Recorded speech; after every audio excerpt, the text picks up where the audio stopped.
Idukki parliament ഇപ്പം ആർക്കൊപ്പം ആയിരിക്കുമെന്ന് പറയാൻ പറ്റത്തില്ല. എന്നാലും ചേട്ടൻ്റെ വോട്ട് ആർക്ക് ചെയ്യണമെന്ന്, ആര് വിജയിക്കണമെന്ന് ചേട്ടൻ്റെ ആഗ്രഹം?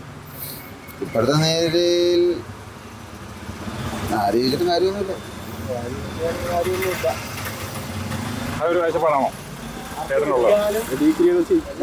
ആരും ഇങ്ങോട്ട് വരാറില്ല. അതെന്താ അങ്ങനെ പറയാനുള്ളതാണോ? വെച്ച് നോക്കുമ്പോൾ ആരും ചെയ്തിട്ടില്ല, എന്നാൽ പോലും പിന്നെ ഭേദമില്ല ഞാൻ തോന്നി. Okay okay. ചേട്ടനിപ്പോൾ പറഞ്ഞത് ആരും തിരിച്ചു നോക്കിയിട്ടില്ലെന്നാണ്. ആരും തിരിഞ്ഞു നോക്കാറില്ല. അവസ്ഥ കാണുമ്പോൾ തന്നെ അറിയാമല്ലോ, ഇവിടുത്തെ ഓരോ അവസ്ഥ കാണുമ്പോൾ തന്നെ അറിയാം. ഇവിടുത്തെ റോഡുകളും കാര്യങ്ങളും എല്ലാം പോയി കിടക്കുകയാണ്.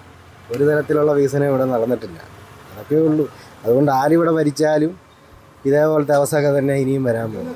അങ്ങനെ ഉള്ളൂ. ഇതൊക്കെയുള്ള അഭിപ്രായം.